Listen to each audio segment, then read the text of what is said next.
Hello and welcome back to TNWKS, the Now We Know Show, the show where we discuss a topic of interest and by the end we will have learned something new and hopefully you will too. Hi, I'm Zak. And I'm Buzz, and we might have some additional squeaks outside on the recording today.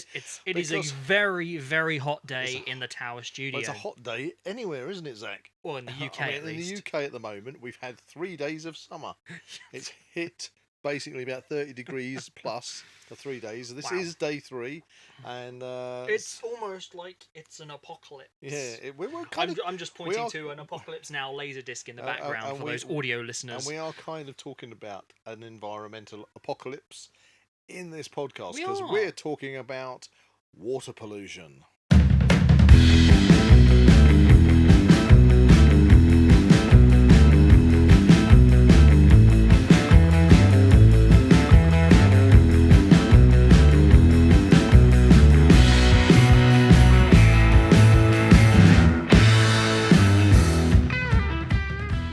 If you enjoy the Now We Know Show podcast, support Zak Wylde Productions on Patreon or join our members on YouTube for early access, ad-free content and exclusive episodes. But first, it's time for Weird and Wonderful! I have brought in a story this week. Have you, Zak? It's not a very long story, but it's a story nonetheless. It's a story. Hopefully it's both weird and wonderful.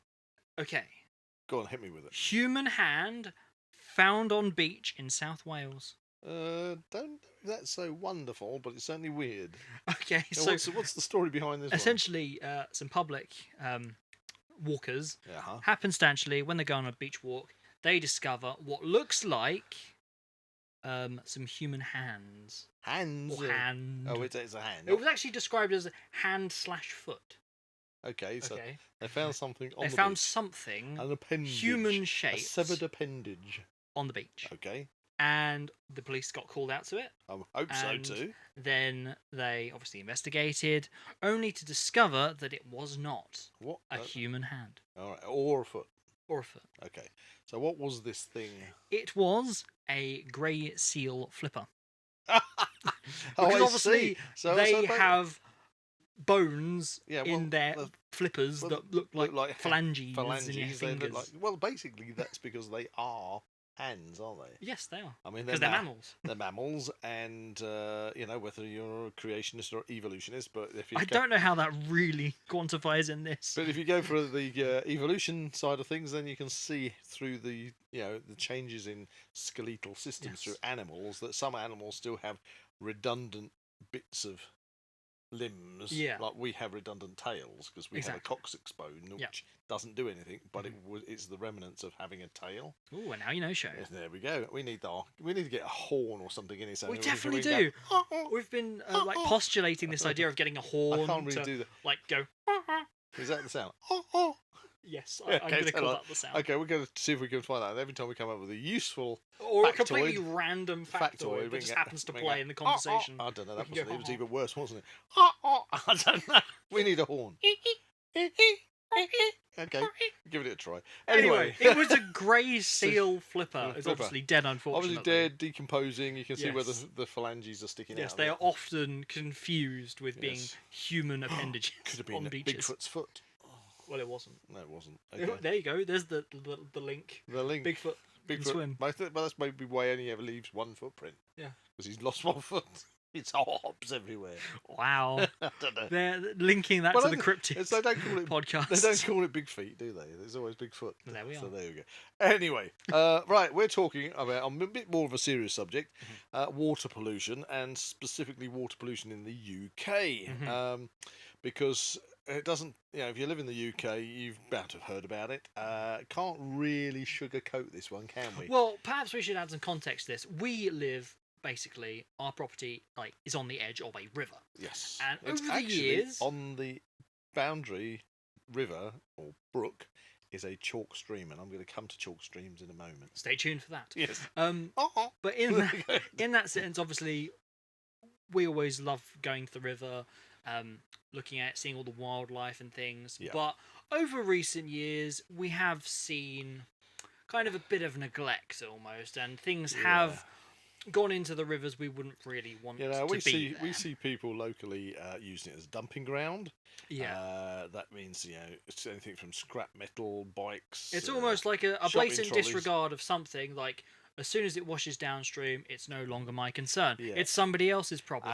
And I feel that is actually a very bad mindset to have. it's a poor reflection on the human condition. Isn't It is. If you are somebody, and we know them, okay, we know them, and because the thing is, the river flows through. It comes from its main source that comes past us is from Letchworth Garden City, and it comes through several different urban areas. It does. It does. And the problem is, you also get a lot of people that think, well, as you just described, I can cut my grass, I can cut my hedges, and everything like that, and then I can just tip it down the bank of the river. Well, it's plants and stuff. It degrades, doesn't it? It just. I've had one guy when I picked him up on this when I was out walking, and it's like, oh, I'm building up the bank, you know, and it's like It's grass. This is grass. It doesn't suddenly go hard. And when it rains and you get the water level fluctuation, that's just washed downstream. It's so much potential problems. Well, it is, because what happens is you have little bottleneck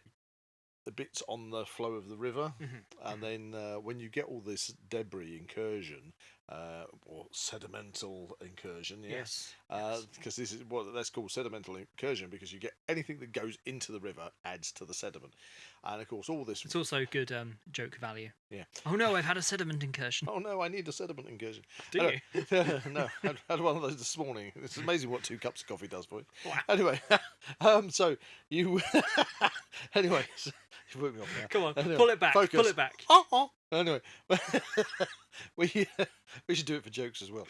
Anyway, Exactly. so all this gets washed down, and of course then you get branches, and if people have done what they usually do in towns and cities where they chuck things like shopping trolleys in rivers and canals, or bikes and all this. Well, you just have to watch a magnet fishing video to find out all the absolute Junk. junk that is chucked into rivers. And It's like, as soon as you can't see it, it's not a problem. yeah, I mean, not so much with a canal. Well, yeah, they do chuck it in the canal. But what I mean is, canals are slow moving, okay, so that you don't get a fast flow of water. But when you've got rivers, the flow fluctuates. It can be just slow meandering, or with a heavy downpour, it can suddenly turn into a torrent. And it's when you get the heavy downpour and the river increases in size and it washes that sediment down, then it starts to back up, causes blockages, and then floods people's houses further downstream, and causes terrible problems, and can literally cause millions of pounds worth of damage. And it does on a semi-regular basis. Yeah, so but we're not talking just about the flooding. We're also mainly focusing in this podcast about the pollution of watercourses in the UK, and that's been very prevalent in the news because of late. it's not just rivers, it's lakes, because you've got the Great Lakes up in Cumbria, Ullswater, Windermere, places like that, where they do a lot of wild swimming, and obviously they're testing it, and water companies are literally, and I say there's no way of sugarcoating this, but water companies are literally releasing shit into the rivers and into the lakes and into the sea.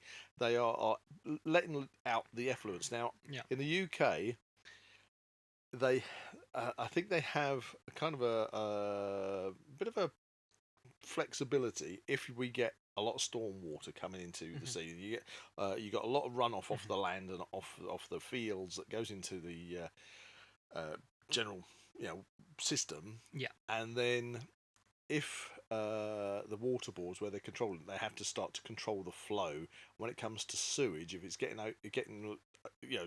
overflowing, they are actually, during those times of high water, allowed to release it, and that raw sewage goes into the into the rivers and into places. Yeah, but they've been caught out because they've been doing it when it hasn't been allowed. Exactly. When there's no reason for it, they've been letting it out into and rivers. And there's obviously it's often associated with those people that go out to kind of use rivers as a recreational activity, like wild water swimming, paddleboarding, Yeah, well, canoeing, certainly kayaking. paddleboarding has become things a like big that. one recently, hasn't it? It's More been and more, very, very more popular. and more people are paddleboarding, and it's great fun. I love paddleboarding. You love paddleboarding. Yes, that's why I've got a paddleboard. Yes, yeah, that's why I've got a canoe. That's why we did a podcast last year on wild swimming. If you're interested, check it out. Yeah, we do love. We do love. We do love our swimming. But anyway, so it's been a gradual increase in concern, and in our local area, especially because our property has flooded in the past, And we don't really want it to happen we don't again. want it to happen again. And there's my main concern recently has been that there's a lot of building going on, and you're getting lots and lots of land that's being built on, which is originally floodplains, and then not only is the floodplain being used for building, but you've got all the surfaces, so the road surfaces, the houses, roofs. All once you get a downpour, all that water has to go straight back into the pipes, basically, to go out to find its way out into the rivers. Yeah. And then subsequently causes potentially more flooding downstream. They are meant to put catchment lakes in to try and. Well, yeah, you see them all dotted around the place. So they're trying, but still, there's no the potential. And of course, all the sediment incursion where everything gets washed in there, and of course, the water companies are putting their pollutants into the water. So this is a big concern. And so recently, we volunteered because we've got a local council in Bedfordshire. They have the resilience volunteer scheme where you can become a river warden to help monitor the flow and monitor the condition of the rivers. And then if there is a major downpour or anything and there is potential of flooding, you can phone it in and that goes straight through to the emergency services, and it's basically like a whole network trying to keep an eye on. Did we mention this before in a previous podcast? I'm not I sure feel if as we if did. it may have kind of dipped into one of the prepping podcasts potentially. Possibly, but I think it's great. It's citizens trying to help out and trying to prevent flooding, basically. Honestly, it was when we went to the river warding training. It was about 5-6 people out of the community. Yeah, I mean, a huge. I was certainly the youngest there. Yep. And that was very plain to see. I don't think I was the oldest for a change. No, you weren't. There was one gentleman older than me. Yeah. But it wasn't everyone. No, but what we do is we are basically volunteer to go and do we monitor a stretch that's allocated to us, and we basically report back, and we keep it. I think it's basically a monthly monitor, and it's a nice little walk, and you can keep track, see if anybody is dumping anything in, if anybody is illegally dumping anything in, things like that. Anyhow, so this led on to the resilience team offering me the opportunity to be involved with the River Fly monitoring initiative. Yeah, that's interesting how this actually developed. Yeah. So and go on. Because part of the river warden training we did, we were asking about, do we do, how do we monitor the pollution levels of the water? And you can get the pollution monitor kits and things like that. But they have nationally rolled out this new initiative, which is the River Fly Monitoring Initiative, and that's the core of what I want to talk about in this podcast, because it's all about a possible, not necessarily a whole solution of. I mean, it'd be brilliant if we had that magic bullet that you could fix this whole pollution in rivers. Collect it all together and shoot it off into space. Yeah. Futurama, right there. Every sewage works needs a rocket launch pad, so they can get all the sewage in that and fire it to the sun. Imagine if that misfired. Oh man, misfired. Maybe this is why we're not in charge of these ideas. Yeah, do you think we got a good scheme there? The Buzz and Zak. Shit rockets. Shit rockets set in. So you can shoot them off to the sun. That was something I did not expect to say in this podcast. Maybe we should get in touch with Elon Musk and say, hey, I hear that we have a wild thing for you. The new SpaceX rocket. We've got a new idea for it. Yeah, we'll save the planet with this one. Maybe you could use it for biofuel. to power the rocket. Shit powered rockets. I don't know. Anyway, It's kind of a solution, maybe an expensive one, but there you go. Yeah. I don't know. It's We'll either, put that on the drawing board. we'll put it on the back burner. It's but what we're concerned about is we don't want our ecosystems being destroyed by sewage pollution. We don't think it's very nice when kids and adults want to go wild swimming in the rivers, and they're having to swim around with effluent everywhere. Yeah, it's not. Well, it's not I good. mean, for starters, you don't necessarily know what you're swimming in. You don't. For a big part of like wild swimming and things. Well, a good example. It's just when people have got ill. Yeah, well, that's what I was going to say. A good example today in the news. We're right in the midst of the Olympic Games have started in Paris, in France, and they had the triathlon events, and they had literally put them on hold because in the triathlon part of that is a swim, and they were swimming the River Seine. Oh. And the E. coli levels were too high, and they thought they were going to have to cancel it all. Oh. And it was only, I think, this morning they gave it the green light, and so all the triathlons went ahead. Oh wow! Because that's the thing. I didn't even know that. You go swimming, and I think they've spent over a billion euros trying to clear up the Seine for this particular. Oh man! Olympics. And it almost had to be cancelled because even after spending $1 billion on it, the E. coli levels have gone up, and it was because you remember the opening of the opening ceremony. Yeah. Ceremony. What was the big thing about that? It was all on the river. Yeah, but what happened? There was lots of boats, and it was pouring with rain. Okay. And because it was pouring with rain, they've had such heavy downpours, it's been washing all this stuff into the river, and that's what's boosted up the pollution levels in it. So, if they hadn't had the rain, then it probably would have been okay. So it was very dodgy. It's a tough cookie, isn't it? Tough cookie. So, anyway, I said I was going to talk about chalk streams because the brook that runs past our property is a chalk stream. And which, that's as have been described in the river community, or whatever you want to call it, the ecology community, they are like hen's teeth. They are. In the world. I'll put my specto specs on for those listening. I've got my reading glasses. Pay attention, boys and girls, for another one of Buzz's wonderful factoids. Factoids. Because, I had my contact lens prescription changed, so I've got better vision. The problem is it's cocked up my reading now. I've got to have reading glasses because I can't read as well as I used to. I could just about do it, but I thought it was easy. Right, so reading glasses. Right, Riverfly partnership. I want chalk streams. Yes, right, chalk streams. We are talking about the fact that chalk streams are incredibly rare. Yes, okay, as I mentioned. As you mentioned. So in the whole world, the globe, or flat Earth, as you depending on what you want. Why would you bring that up? Not the flat Earth. But no, globally, there are around 200 chalk streams. Wow. Okay, and 160 of those are in southern England, and they're described as being England's rainforests. Yeah, because the thing is, they're basically a hive for wildlife. That's right. See, the thing they come from chalk aquifers. So what you're doing is the water passes through the porous chalk bedrock, okay, and it gets filtered out. So when it reaches the surface and goes into these chalk streams, it is really stable water. It's cool. It's nutrient rich, and it supports an exceptionally high number of species.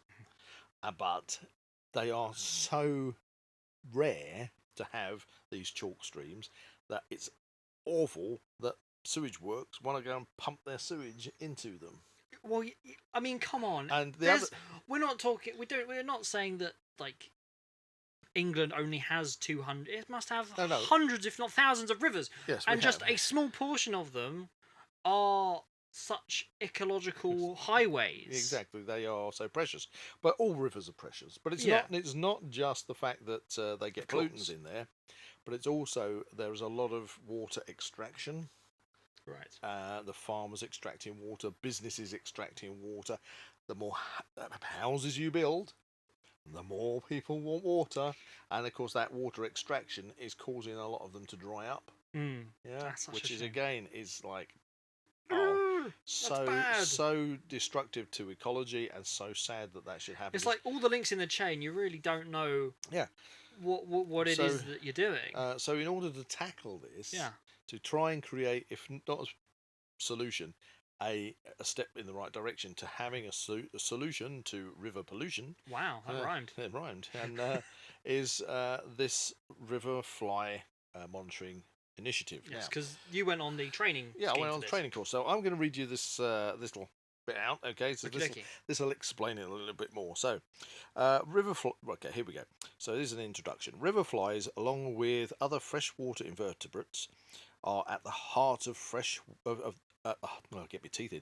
Are at the heart of the freshwater ecosystem, and are a vital link in the aquatic food chain. Their common characteristics of limited mobility, which means they stay in the same place.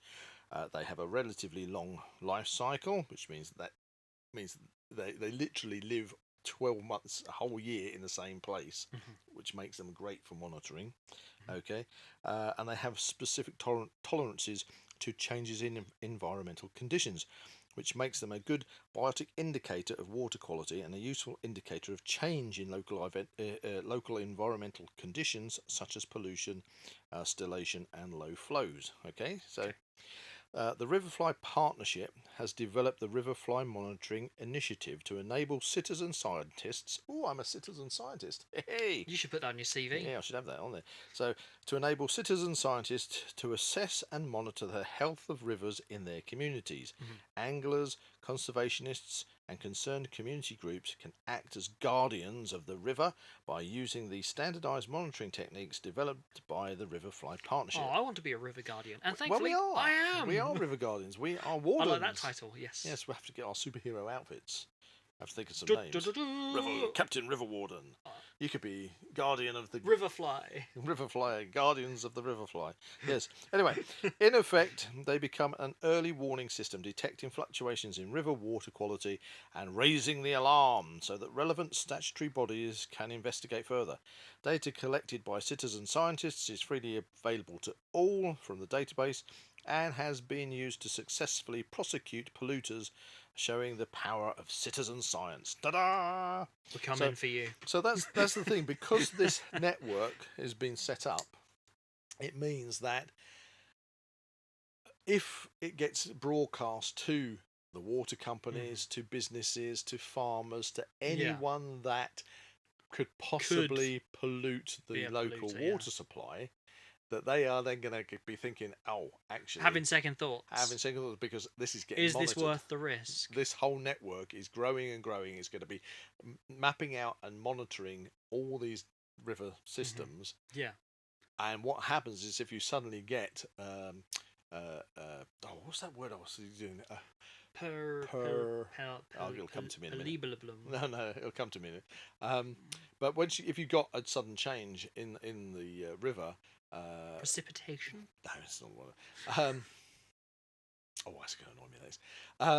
But if you get a change, then obviously that gets picked up because of regular monitoring, and then the statutory authorities can come rush in, take new samples, investigate, find out where that pollution is coming from, and then prosecute whoever is responsible for that.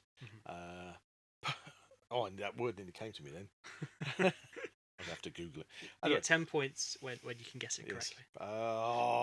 Anyway, it's a word that I keep saying to myself. Great! I love a podcast when it's live.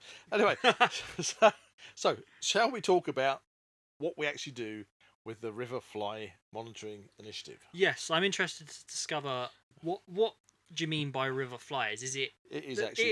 It's flies, invertebrates that live within the water system. Okay. So what you have is, as I said in that statement that I read out, there are certain riverfly larvae which stick to where they basically hatch out, and they stay there for their whole life cycle is pretty much a full year, and they don't, they stay. There's 8 different larvae that we're looking for, and you won't find them all in one go. So your particular stretch of river might have just 4, or might have 6, whatever. But you're not going to get the whole 8. But what it is, you'll have a stable ecosystem there, and because they're there all year round, you're going to find them all the time. You're not going to get any gaps in your sampling. So if you suddenly get a fluctuation, then that could be a sign. That could be a sign of pollution. A pollution incident. That's it. Ha! I've got it. Perturbation. There we go. That was the word. It's been really annoying me, that. Perturbation. So what does that mean again? A perturbation is when you have a system or something that never really changes, okay? Okay. So it's kind of like an equilibrium. Equilibrium. But if you have a perturbation is when that equilibrium gets disturbed. Oh. You suddenly you have a perturbation. Oh, now we're going to Todorov's equilibrium theory. So, oh my god. So you've got...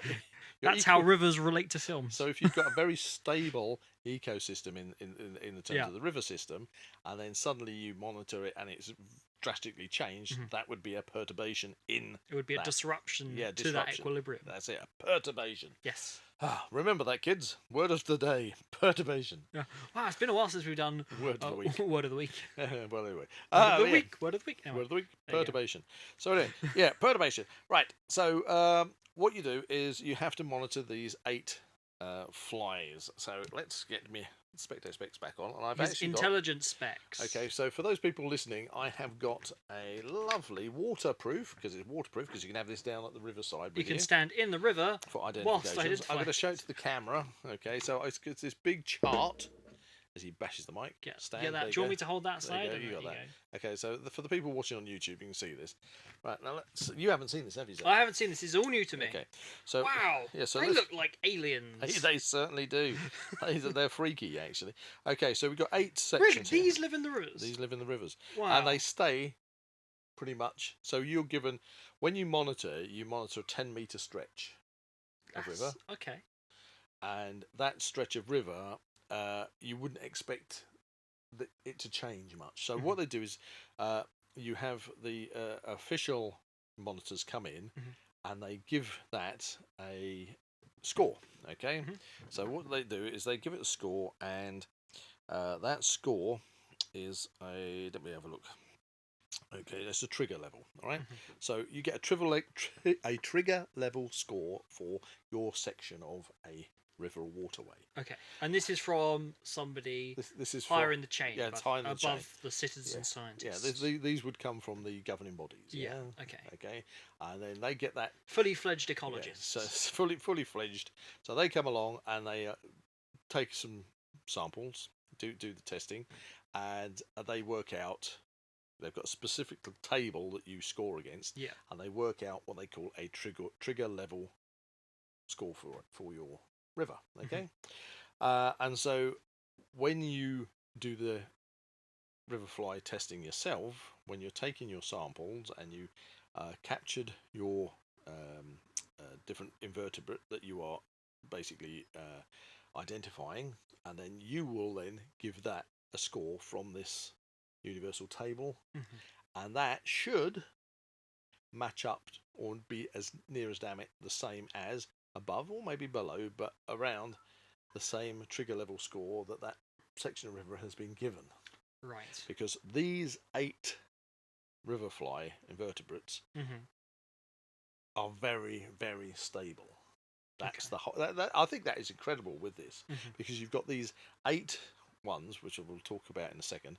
But because they are so stable, you wouldn't expect to see any kind of fluctuation in their numbers unless something has caused a perturbation. I'll say it again. A sediment incursion, a pollution incident. So a sediment incursion could cause a perturbation, or the flow of the river has changed. A disruption to the equilibrium of the river. Exactly. So this means that we can jump on it and hopefully resolve any pollution problems before it gets any worse, and deal with the people that have caused it. So what we have is we've got these 8. Now let's talk about this. Okay. Yeah, because there's more than 8 pictured on there. Yeah, so I can kind of explain it. So you've got what's known as a cased caddisfly. Okay, cased, and you've got caseless caddisfly. Okay, the difference between the two is 3 types of caddisfly don't hide within a case. So when I say a cased caddisfly, what they do is they'll find like a piece of reed or grass that's hollow, and they will go inside it. So almost like what are they? Like crabs. Some crabs and things. You're thinking a hermit crab. Yeah. Yeah, a bit like a hermit crab. A cased caddisfly will go inside something, and that will protect it, and only its mandibles and its head will come out for feeding. Yeah, so in that picture there, there is one cased caddisfly which actually takes little little stones and builds its own. That's amazing. Carapace I over mean, the top of it. how large are these? I assume this isn't to scale. This isn't to scale. In Because fact, otherwise, people would not be going in rivers. no, they're only probably about. Well, the cased ones look longer because of the case they're in. So you're probably talking about up to 2 centimeters of the ones that I saw, and they're very thin. Yeah. I mean, they look at And then you've got the caseless caddisflies, which are caddisflies that don't obviously have a case. They're kind of a bit more caterpillar-y, don't they? Then you have mayflies, and you have the fat-bodied flies. You have the blue-winged olives, and the standard olives, if you want to call it standard olive. But you've got blue-winged olive and an olive. And you've got 2 types of stone flies there, and the one you'll love, which is the Gammarus. Gammarus. When I was on this course, I was saying my son's going to love this because Gammarus. I've only known. Gammarus. Oh, it's Gammara. I know Gammara. Gammara, the giant fire-breathing turtle. That's Oh, I can see the box set. It's behind the That's Gammara it. right Well, now. Unfortunately, so I was really chuffed. Unfortunately, I did catch a Gammarus when I was actually in the river, I'll get you. but in the sample we were given, there were no Gammarus. Oh, But somebody else had a Gammarus. So what you do is you maybe I should just explain what you do. Yeah. So So how exactly do you do this sampling? right, so there's a lovely there's a picture there I'll show to the camera. Okay, I'll just hold that there of somebody in a river, and they've got a net.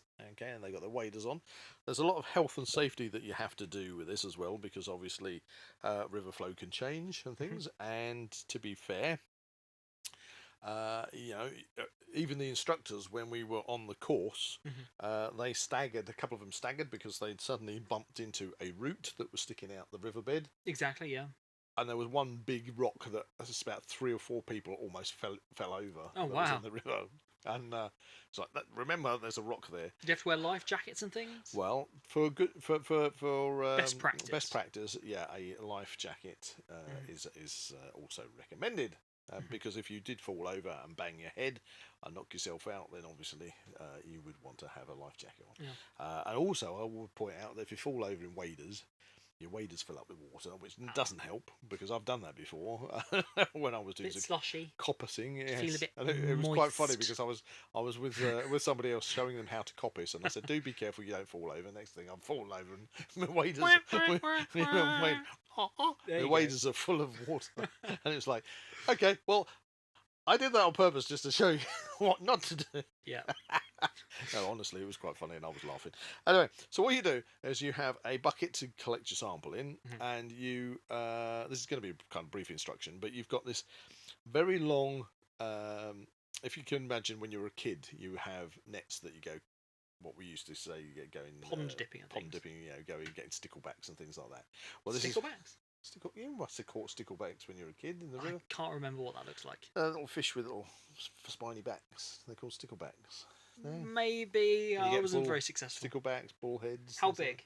Oh, big as your little finger. Oh, okay. Maybe. Okay. But anyway, I think as kids you put them in a jam jar and you go, oh look, I caught these fish, and you put them back in the river. But you normal little kiddies fishing nets with a bamboo stick. Well, anyway, so if you think that, but this is professional. So you've got a metal, a literally sort of like a square metal rim of the net. Okay, so it has to be square, so the flat side of it will go flat onto the. That makes sense. Well, if you're holding it vertically downwards, Yeah. with the net downwards, it goes onto the riverbed. That makes sense. Yeah. And the pole itself is a good, 1.5 inches thick. Broom handle type thing. Yeah, but it's really sturdy, know. So because you can use that for measuring, testing the river before you get in, So you're using it like a river pole, and you're testing the river because it could be very muddy, it could be silty, or whatever. And you can also the handles are marked up on the depth, so you can use them as a depth marker. Depth guide, yeah. So okay, if you put the works. net in the air and put the handle in, you can see how deep the river is. That works. So what you do is once you successfully entered the river with your net, then you take a sample from the bank. So you bump the head of the net against the bank under the water, with the river flow coming through the net. Okay, so when you're bumping it against the side, any silt you're churning up, the river will then take that into your net. And you have a secondary person on the bank who times for 15 seconds. Yeah. Okay. And what you're meant to do is 12 samples throughout your test.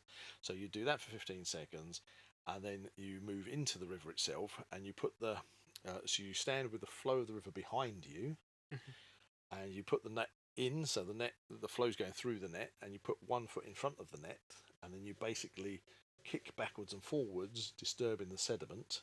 Okay. And if necessary, move slowly away from the net. And the river will then take anything that you disturb that comes up into the water will go into the net. 15 seconds. Leave it for a moment just for that net to catch the last bit. Take the net out, and then you wash the net in the water. Keep the top of the net out of the water, but the net itself, you wash that in a figure of 8 in the water as you go to the bank. If you've got a big bit of stick or something stuck in your net, you can take that out. But otherwise, then you tip that into your sample bucket. Yeah. And what you do is you work diagonally upstream. So you'd start at the bank, work diagonally, do 4 samples, 1 on the bank, 3 in the river, 15-second samples, and then go back and do another 4, and then do another 3 plus another bank. Right. So you got 12. And this is all done in like one session. In one session. Okay. 15 seconds per bit, so that you've then covered a 10-meter stretch in a sort of zigzag pattern, and then that all goes into your sample bucket. So this is called kick sampling. Kick sampling, yes. Sampling. Okay. Kick sampling, and then once you've got your sample in your bucket, then you have a sample tray, which is like it's kind of like, you know, those trays you get that you might put nachos in one tray and olives in another, and a snack tray, like a snack tray. Yeah. Okay. I was going to think like a paint palette. It's an octagonal tray. Okay. And it's got 8 segments on it. Right. And a 9th one in the middle, circular one in the middle, and you put some water in each of those. And then what you do is you take your sample from your bucket, you take that out and put it into a tray. So you've got a separate tray. White tray, because then it reflects what's in there, and then you have to go through it, and you have a small spoon, you have a magnifying glass, you have a little pipette, and different tools, if you like, and you have to watch any movement, so that then you are seeing something in there. So, for example, if you saw a cased caddisfly, you would carefully remove that. So if you catch it in your spoon, or they actually had, do you know what a turkey baster is? Yeah, it's like that big thing so you can use like a turkey baster to suck it up so you don't hurt anything, damage anything, and then you put it into your It's like section. a pipette type thing. Big pipette. A large pipette. And you can put that in your section. And you can also get like a sheet that goes underneath the tray, which has the identification of each individual invertebrate on it. Okay. Which is quite fun, because if you've got like a transparent tray, then you can then sort of like see your sample things in there. Yeah.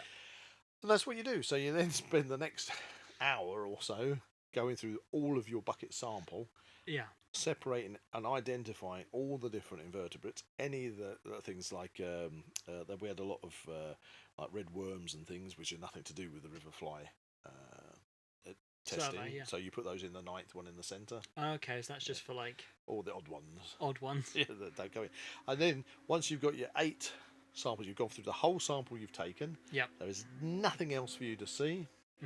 You've got your 8 different things, or well, I said you're not going to get all 8. You're whatever it is you've got in your thing. Then you count those up and how many you've got in each sample, and then there is a scale that you. I think it should be in here that I'll flick through.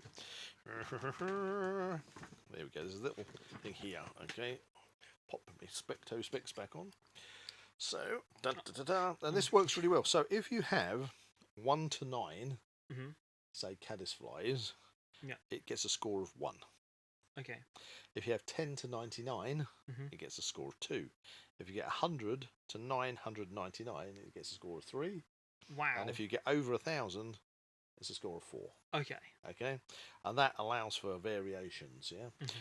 So, you know, when you're counting it up and you're saying, okay, I've got so many in this. This is like I've done 100. I've got well over 100. You can take a guess, because the thing is, if you guess that you got 200, it would get a score of 3. If you guesstimated that you got 500, it would still get a score of 3. Rather than having to count every single one. Okay. So it's a pretty straightforward scale, and then you add your final scores together, and that will give you your score, and that score should correlate with the trigger level score. Score. And that is the thing. So if you suddenly find that your score is vastly different as in low, Yeah. compared to the trigger level, that automatically activates a trigger level action, and then you immediately take another sample, do it again. Yeah. And if the second sample is not is giving you the same kind of results, there is definitely something that is wrong, and you need to then phone up your assessor, whoever you've been given in your area as your first port of contact, and then they should contact the next up the chain and the local things are set in motion. The environmental agency, the environmental agency will come and it'll all get set in motion to test it and to find out whether or not we have got a trigger breach and whether something has to immediately be done about it. Whereas in the past, nothing was done about these things. Yeah. And it also means that if somebody has been polluting the river, hopefully they'll find the source of the pollution and prosecute the bastards. Yes. Yeah. Cool. See. So huzzah! So hopefully that will be a solution. So it'll certainly be this pollution. Yeah. A step in the right direction for solving river pollution. It's a solution. I put river pollution Part solution. of the I can't say that. Yeah, it's part of the solution against river pollution. River pollution solution. Yeah. Anyway, so there you go. And if you want to help out, because they are looking for citizen scientists to basically lend a hand on this scheme, then literally go on to Google River Fly Monitoring Initiative, and you will be able to find your local contact and ring them up, and the training is provided, and go for it, because let's face it, it's a nice walk out, it's fun to an enjoyable pastime, because you get to see all these invertebrates, you get to spend time in the environment. I'm a great believer, nature is the best medicine, just like laughter is the best medicine. Laughter and spending time in nature, it's good for the soul. Without being too hippy dippy about it. Yeah, but it really is good for your soul. So it gives you an opportunity to get out there, get involved, do something for your community. I think too many people these days moan about stuff and then want to say, "Oh, but it's nothing to do with me." So get off your bums and go and get on there and help out. See if we can solve this. I do have a question. Yep. Does this kick sampling stuff only occur within the chalk streams, or do they happen in all different catchment areas? All different rivers. So if you take all the rivers. Yeah. So if you take the Great Ooze, for example, which isn't a chalk stream, but it's way too deep in most places to be doing kick sampling. That's a good question. Okay. So what they will do is they will find areas of the Great Ooze where there is a low flow, maybe more silty part. I mean, when we've been canoeing, we've seen little islands of silt. So it's just tracking places the like environment, the Environment Agency, the River Fly Monitoring Initiative will basically find places which are safe to do the monitoring, and that's what they'll do. Because again, it comes down to a lot of health and safety as well. Because before you even do the monitoring, you should arrive there and you have a kind of health and safety checklist that you say, is it safe? You've got to basically, what do they call it? SLAM: stop, look, assess, and manage. It's the SLAM. Oh, boom! Yeah. So you really have done the training, haven't you? You did say so. So you've got to think there, and you get there, and you go SLAM. In fact, where's that folder gone? I've got a folder around here. It's right next to you. I can see it. Oh, there. It's over there. Right, it's the big blue one. Yeah. So I'm going to see. Here you go. So, I have my certificate in here, but somewhere in here is bear with. There you go. So what's that saying? That is the dynamic risk assessment. Yes. So that's what you need to check off. So if anything hits in the red, you only need one of those to hit in the red, and you do not do your kick sampling. Wow, really? Yeah. I'll just show the screen. So you've got this whole list here. Back on with specs one final time. So this is the dynamic risk assessment. So for example, it says, do I have a copy of the generic risk assessment? Do you? Yes or no? Hopefully. No, I don't. In that case, don't go ahead with your. That's insane. Have you applied for all the? Have you applied all of the control measures? Yes or no? So if you know your stuff, basically you should go through this checklist, and if it's all greens, you go ahead, and if you get a red, you're not doing it. You shouldn't be doing it. So like if it says, make sure it's green. Is the water above head height? Things like that. Oh, good God. No, I'm sure it doesn't. That's just me. But Yeah. silly buzzers. Yes. Anyway, so that's it. So I think this is a great. It's a good step. Great thing. So that's in the right direction. Hopefully, I've kind of skipped. I hope I haven't skipped too much over it. But the Riverfly Monitoring Initiative is. The thing is, this is obviously a step in the right direction. A step in the right direction, we might do a further podcast on this or a similar subject in the future. Well, to be honest with you, for our region, our area, okay, I was the only person doing the monitoring, and technically you need two people because you need somebody on the bank. You need somebody on the bank. I can throw you a giant inflatable donut. Yeah, well, you do need to have your throw rope for safety, but you need somebody on the bank for your backup safety person, and they need to also do that because you can't be doing the kick testing and timing yourself 15 seconds. Yeah. Otherwise, you'd drop your phone in the water or whatever. It'd be rather annoying. So part of your sample will be a mobile phone in the bucket. Yes. So this will be very interesting to see how this all develops. Yeah, it does, and I'm really interested, and I am very proud to be part of this initiative, and I think that it's not something that actually takes too much time, and it's something that everybody can fit in if you want to. If you don't want to, then don't do it. But I think it's a nice thing to do. Yeah. And with all the problems we're having in the UK these days, and you know how close I hold nature and the environment to my heart, to offer up a little bit of one's time. Yeah, it's giving back. Yeah, isn't it? And it's protecting what is slowly being consumed by this wonderful new building schemes they're doing. Exactly. So that's it. So river pollution solution, which leaves me with, I believe, Wisdom of the Week. Okay, wisdom of the week. Okay. Let me buzz over to my wisdom of the week. Are you ready to bestow your wisdom? I am in literally when your phone loads. When my phone loads. Right. And I've just punched up, without my glasses on, my birthday list, 2024. Deary me. Here we go. Right, are you ready for this? Yes, bestow your wisdom. I shall bestow my wisdom. And as usual, I am trying to choose wisdom which fits in with the topic. Yes. Okay, so this is topical. All right, you ready for this? Okay. Okay.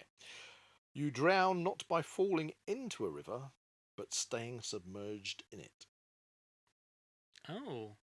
Yeah.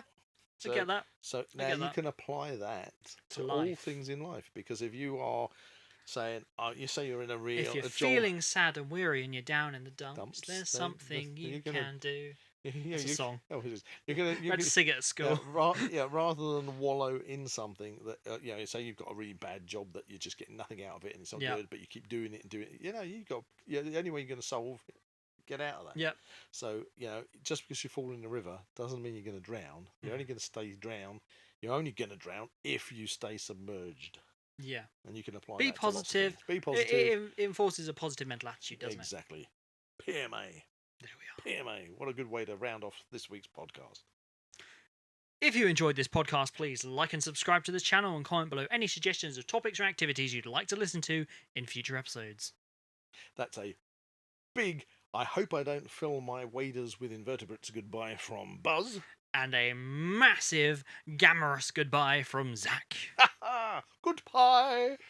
You can find the Now We Know Show podcast on YouTube, Spotify, Amazon Music and Apple Podcasts. Keep up to date with everything ZWP on Facebook and Instagram, or visit the Zak Wylde Productions website at www.zakwyldeproductions.com. And remember to join us on Patreon or become a YouTube member for early access content and exclusive episodes.